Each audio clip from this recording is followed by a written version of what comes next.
Welcome. My name is Mike Kostersitz. I'm a principal program manager at Microsoft, and I'm responsible for the Kubernetes infrastructure for all edge products at Microsoft. Today, I'm going to talk about enabling Kubernetes at the edge with Windows Server. So what we've been hearing from our Windows Server customers over the last few months and years is that they want to be able to write applications for the cloud, but run them in their data center and at the edge with the same convenience. So they don't want to go out and learn new skills or provide additional personnel to compare to the cloud to manage and maintain the infrastructure. They also don't want us to force them if they want to move to a hybrid cloud where applications would run in the cloud or on the edge or a combination thereof. So they have to start over from scratch. They want to use their existing solutions that they want to evolve. And that is the core concept that we're putting behind when we're saying we're going to try to make this easier. We want to make it easy to deploy a virtualized Kubernetes environment on the edge based on Windows Server. So that's running on Windows Server. It's cloud-like management, and that we're going to provide or that we want to integrate and should be integrated with our Microsoft Cloud, with Azure management, of course, but then also provide cloud-like management once you're on-prem and you don't have connection to Azure. So you should have the same look and feel. Also, this will reduce friction in hybrid configurations. So make it more automatic, make it easier to configure, make it easier to discover if I have a workload running on the edge, but I need more performance, and how can I burst it to the cloud, for example. This is a non-trivial problem to solve, but making that easier is definitely one of the North Stars of the project that we're looking at. So to bring this to life, there's several components needed, and one of those core components is definitely the deployment of a virtualized Kubernetes environment. And so the first component we're just open sourced a few weeks ago is the cluster API for Azure Stack HCI. This enables a Kubernetes platform on Azure Stack HCI. And that basically uses Kubernetes to manage your Kubernetes infrastructure. How come? I will actually talk to you in a little bit about that. It's built using industry-proven OSS technology. It's open sourced by Microsoft. It's easy deployment and management of a Kubernetes platform. It's managed through PowerShell, and it allows you to manage your virtualized infrastructure on Windows Server. And from an underlying hardware perspective, it's also proven technology because it's built on Windows Server, Azure Stack HCI, and Hyper-V. So when we look at the deployment, it's really paramount that we simplify the creation, configuration, upgrade, downgrade, and teardown of Kubernetes clusters and their components. So how are we going to do that? Let me walk you through how Kubernetes does deployments in general, and then how the cluster API provider for Azure Stack HCI actually plugs into that same framework and actually does that. So if you look into Kubernetes, we have the Kubernetes control plane and we have the Kubernetes nodes. There's a few components on the Kubernetes control plane that are really important in this context: the Kube controller manager, the Kube API server, the Kube scheduler, and the settings database, etcd in this case. Kube controller manager is the component that houses all the controls for different resource types inside Kubernetes. The Kube API server is the interface where tools like kubectl, the dashboard, and other tools actually talk to Kubernetes and interact with the Kubernetes cluster. And the Kube scheduler is the component that schedules, as the name says, workloads and other resources to work on those. And then if I look at the worker nodes, there's the kubelet, kube proxy. Those two components are the interfaces between the Kubernetes API server and the underlying OS infrastructure. So if you may, kubelet talks mostly to compute resources, and kube proxy is mostly for network resources. And then we have the pods that run on the Kubernetes nodes. Those pods are running our workloads. They get deployed and created and destroyed by the kube scheduler. So let's see and look at the process of deploying a simple container application in Kubernetes. So kubectl, the user provides a YAML file that describes the deployment and uses kubectl to submit this to the API server. The API server recognizes the YAMLs as getting to create a deployment and tells the deployment controller recognizes that there's a new deployment created and initiates the creation of the replica set. Then the replica set controller, which listens for new replica sets to show up, and picks up the new replica set and knows which pod that it needs to create a pod. And then it passes that pod specification out of that YAML file to the kube scheduler. The kube scheduler analyzes that pod specification and says, okay, I know now what kind of operating system do I need to put it? Is there any hardware capability that I need to provide, like a GPU or something like that, that the node needs to provide where this needs to go? And then selects a suitable node to deploy that pod to and contacts the kubelet on that node. The kubelet now uses the container runtime to talk to the OS compute services. The OS compute services initiate the creation of the container, the download of the image, etc. And there's also the kube proxy and always waiting for new endpoints to show up. So if the new pod comes up, kube proxy initiates the creation of the network endpoint. It sees the new container endpoint come up.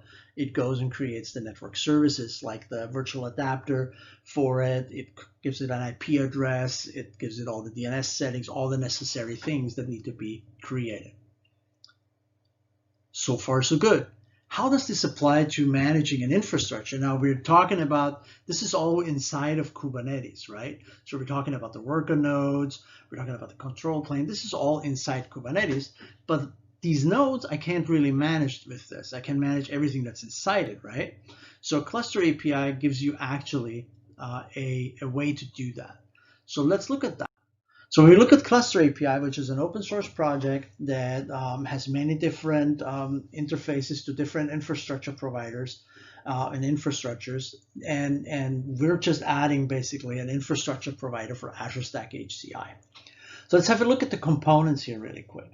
So Cluster API brings in a cluster controller, a machine controller, something called a cluster deployment, a cluster resource definition, a machine deployment, machine sets, and machine definitions. So what Microsoft has done, we've defined a Azure Stack HCI cluster, which is our physical cluster that all our virtual machine nodes will run on. And then we have an Azure Stack HCI machine, which is the one that is the node in the Azure Stack HCI cluster. All the other components are using standard cluster API resources, so no extensions, no nothing. And then we've added an Azure Stack HCI provider controller to the controller manager, which uses also an open source component from our side, the Azure Stack HCI SDK, to communicate to the Azure Stack agent, the Azure Stack HCI agent daemon, which I'm going to talk about in a little bit, and which also handles the communication with the physical node underneath. So let's look at the flow a little bit. So let's assume we do not have a cluster deployed, we do not have a workload cluster deployed today. So the first thing I need to do, I need to create a YAML file to create a workload cluster deployment. So what I'm doing is I'm creating a new cluster deployment. The cluster controller sees that, reads the information, and creates the cluster object in the API server. The machine controller, and then that's done. Now the cluster is there. There's no physical machine yet associated with it. There's no control plane deployed there. There's no nothing. It's just sitting there. It's a cluster. It has nothing to do yet.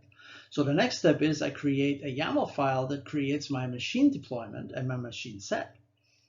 And that machine deployment and machine set now goes to the machine controller, gets created, and then the machine controller creates the machine set and machine. Our Azure Stack HCI provider controller detects that and associates that with an Azure Stack HCI cluster and the Azure Stack HCI machines associated with that, and then talks to the Azure Stack HCI daemon on the Azure Stack HCI machine, on one of the Azure Stack HCI machines, to create the virtual machines. So it talks to the OS compute service, it creates the virtual machines, and it talks to the OS network services to create the virtual switch and all the other components in the host network, in the physical node's network configuration to actually hook up those virtual machines. The other thing that happens here is once those machines boot up, they are using a process called Cloud Init to actually install Kubernetes and join the cluster that's over here. And that's just basically standard kubeatom based join to an existing Kubernetes cluster. And so those get created and those run. That's there. That's the scope of the components in the project that we're talking about. So let's look at what the daemon does. It communicates with the Azure Stack HCI provider controller, obviously. It uses GPRC for that. Then it controls the security on the physical node by having a vault, which holds all the secrets and holds all the identities that it needs to configure virtual machines there. It configures shared storage for all the virtual machines, but also once you start deploying pods and they require shared storage, that agent daemon will create those VHDs and also provide the shared storage for that. It also handles compute resources for the virtual machines and the scale sets, as well as the network load balancer, the virtual networking, the virtual network interfaces, vSwitch, the VFP policies, all the other things. And then there's a concept in Cluster API that's called the cloud, and that's my on-prem cloud. And so that cloud, the agent also controls the node, which is the physical machine we're running on, the storage, and the group that it belongs to, which is the Azure Stack HCI cluster. So let's take a look at what that looks like in Azure right now. There's an Azure Cloud Provider Controller, which uses the Azure SDK and also provides services like security, the group, which is resource groups and network groups, compute, and network, and many, many others that exist in Azure today that are all accessible through the Azure SDK. One of the key differences here is that we're using GPRC here because that's the mode of connection in Windows, and then Azure SDK and Azure Cloud Provider Controller and the Azure Cloud itself use REST to exchange data. So those are two differences, but the functionality, the functionality level, the scope is relatively the same. So let's take a look at what it looks like. So a couple of things have to happen before I can create my target cluster. So first I need to create my management cluster. So the user registers, retrieves authorization to download images, and that's basically you log into your Azure account. You supply this authorization to the Windows Admin Center or to the client, to the CLI, in this case PowerShell. And then clusterctl, the process that runs on the Windows, on the physical machine, is a command line tool that actually talks to the physical machine, initializes the local update service to understand where the image repository is for the management cluster. So what it will do is it will go out and actually scan for available versions. And if you have Windows Admin Center, this will be displayed to you. It will say that's version 1, and there's Kubernetes version 1.18 in there, and 1.18.8 in there, and you can use that, or you can use 1.17.11 or whatever the customer wants. And so and then it basically, the customer initiates the deployment. The download agent downloads these images to the local, the requested image to the local storage on the physical machine, and creates a bootstrapping VM. That bootstrapping VM helps us to create the management cluster. The bootstrapping VM really just handles the orchestration because there's no Kubernetes yet to actually manage Kubernetes clusters with. So we need to have some bootstrap process to deal with this. So the daemon agent uses the image specified in the cluster API deployment YAML, which gets created by Windows Admin Center or by the PowerShell commandlet when you specify the right parameters. If you don't specify any parameters, you can also specify a pre-canned YAML, which allows you for a templated very quickly and quick deployment.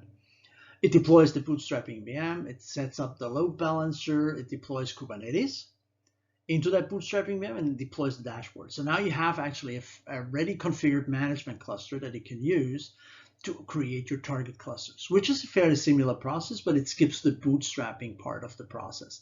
So when you go and you submit, now you don't have to use clusterctl anymore because your bootstrapping stuff is done and it's gone. Your management cluster runs. Now you can use kubectl to actually create your target cluster, which brings up the control plane on the target cluster. And once you have the target cluster up and running, it will bring up the worker nodes in that cluster on the physical machines as part of as virtual machines on the physical cluster, Azure Stack HCI cluster nodes. I know it gets confusing really quickly. There's clusters, there's Azure Stack HCI clusters, there's Kubernetes nodes, there's Azure Stack HCI nodes. So don't get confused too easily. We'll work through this a little bit slower. So now I've deployed and it's all running, it's all good. So how do we do an update? That's where the complicated part starts, right? So in the common scenario is you log into each of your nodes, you run Windows Update, you hope nothing breaks, you run Linux Update, like an apt-get upgrade update and then apt-get upgrade, and you go through that. So that is kind of painful and a very manual process. So what we've done here is to enable you to move from one version to the next version of a solution provided. The cluster API actually allows you to do a rolling update. So once you've detected your new update, you can initiate the update using cluster API. And then each VM is upgraded, starting with the control plane of each cluster. So the management cluster goes first, and the target clusters go next. So management cluster gets brought up to the latest version.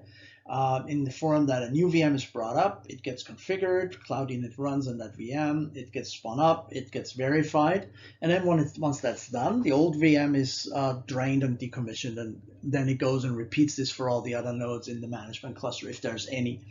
If there's none, it goes down to the target cluster and does the same thing. It first upgrades the control plane of the target cluster, and once that is successful, it starts upgrading the worker nodes. And if there's a failure, the rollback for that cluster is done automatically. So it comes back to the version that used to work. Basically, the old VM, before it's discarded, is still there. So it just gets spun back up and it just runs. So it gets only discarded completely after the upgrade has been successful. In a future version of Cluster API, we're also working on an in-place upgrade where the Cluster API, actually, the daemon agent can talk to an agent inside the active VM to trigger a package update. So if we know there is a Kubernetes patch version, we don't really want to replace the whole VM. We just want to trigger the Kubernetes update. So now we can actually do that, or we're planning to do that, so that we have an agent inside that VM that the daemon agent can talk to and say, go update this package, and it'll go and update the necessary package. It's going to make it much faster. There's no real risk of downtime because there's no VM switching, and it should be actually much smoother. So let's look at the usage example of Cluster API as implemented by our core team, our Azure Kubernetes Service on Azure Stack HCI. So Azure Kubernetes Service on Azure Stack HCI brings a familiar Kubernetes application platform onto Azure Stack HCI platform. It's very consistent with the Azure Kubernetes Service, which is our managed cloud service.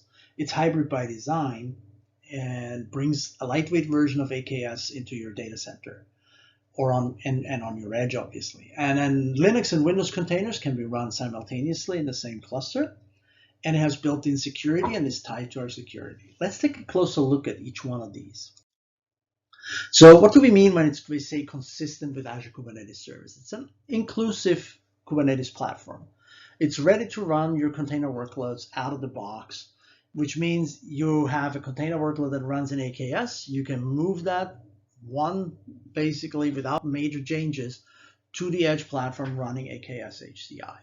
It's built using industry-proven OSS technology. It provides very easy deployment, as we talked before about Cluster API. The only difference is here, Cluster API, what we talked before, really is mostly PowerShell or command line interface driven. And here we're talking about a simple deployment user interface that's available through Windows Admin Center.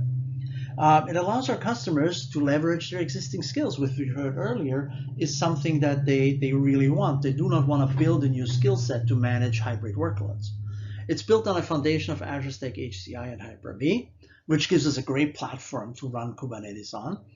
And it provides familiar tools like Windows Admin Center and Azure Portal to manage your Kubernetes workloads and your server platform. So when we say hybrid by design, AKS in your data center, what does that mean? It has a native integration with Azure Arc, Azure Monitor, and other Azure technologies. So there's one thing. It basically connects to Azure right away, which is pretty convenient if you're using Azure. If you don't use Azure, fine. It does require an Azure connection because it will be sold as a service. So you're basically paying through your Azure bill for AKS on HCI. It's Azure connected. It allows for easy application portability between AKS on HCI and AKS. It has a consistent user experience and technology. So when you're used to managing AKS in the cloud, you pretty quickly get used to managing AKS on HCI. And it uses a common code base. It does use the same core code base as AKS for the Kubernetes bits. Linux and Windows containers coexist in the same cluster. So we're providing a core Linux VHD image based on a Microsoft open source Linux, which is Mariner. And we're providing Windows container host images for the VHDs that get created by Cluster API to integrate those into the container environment, in the Kubernetes environment. All Windows and Linux infrastructure is automatically managed by Microsoft releasing updated base VHDs that will be used to do the rolling updates we talked about it a little bit earlier. The benefit of using this solution is that it's all in one place. There's no separate clusters for separate workloads, and that is really the key part here. When we're looking at security, Microsoft is known for providing good security ecosystem on the server side. So our container host images that we're providing are secured and serviced. They're hardened against vulnerabilities, and we provide regular update and patches that are getting serviced by Microsoft to maintain the consistency and the high security standards. We're also providing core Kubernetes security by integrating with Active Directory CA. And for example, for certificate enrollment and renewal, that works both for the control plane as for application workloads. And then we're also integrating with Active Directory to support single sign-on and strong identity and access management for the administration purposes. So you can tie the role-based access control in Kubernetes to Active Directory accounts. We also support GMSA out of the box. So for Windows workloads, if you require authentication against AD, GMSA is what you need. It's kind of tricky to configure manually. So this provides an out-of-box solution for that. It's integrated into the Microsoft security ecosystem, and that makes, because it builds on Azure Stack HCI, and that means also it extends to Azure security offerings like the Azure Security Center.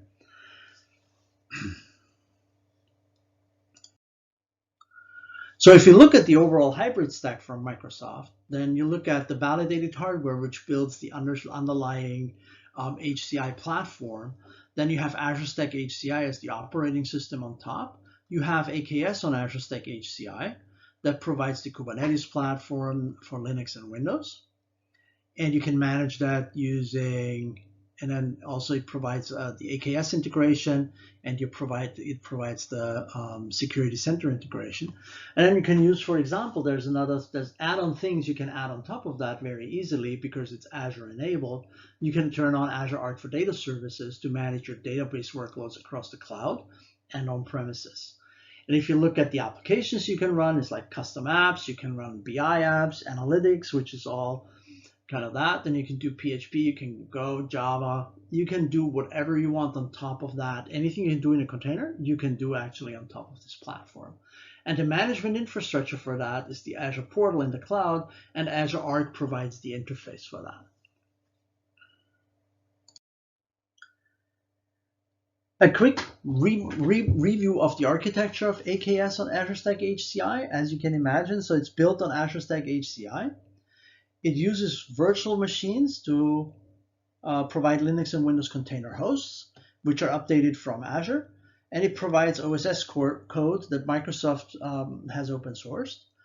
That's the CSI, the storage interface, the network interfaces, all the cluster APIs, and it works across all Kubernetes implementations. This is just one example of how we would go about building a solution on top of the cluster API components we've talked about.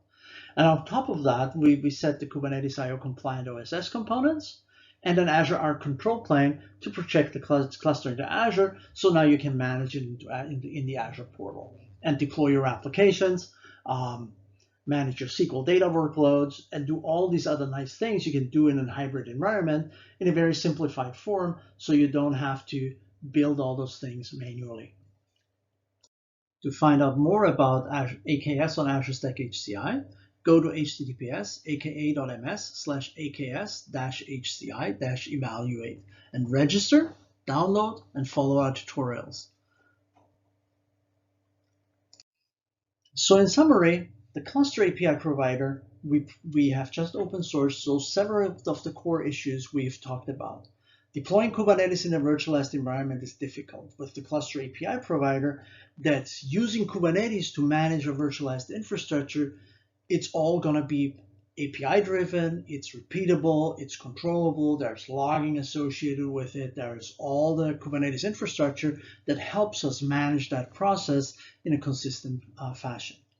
Supporting Linux and Windows containers adds a layer of challenges for deploying and managing the infrastructure, virtualized or bare metal.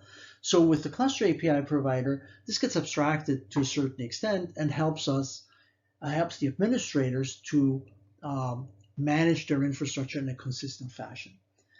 And it does not require a new skill set to manage your virtualized Kubernetes infrastructure because it uses Kubernetes to manage that. You can find the cluster API provider for Azure Stack HCI and the Go SDK at our GitHub location that are linked from these two URLs. If you encounter any issues with AKS HCI or the implementation I talked about, or with cluster API in itself, go find us on akshci-ext@microsoft.com, or find us at GitHub and file issues there, or just take a look at what the roadmap is. If you want to find out more about the public preview, check it out at the aks-hci-evaluate URL at the bottom of this page. This brings us to the end of the presentation. We do have a virtual booth at this conference, so if you want to find out more about the cluster API provider, if you want to find out more about AKS HCI, please join us there and ask your questions in the chat. You will also find some interesting download material there about what I was just talking about, as well as the information out of this deck. And with that, I'll open the floor for questions. Thank you.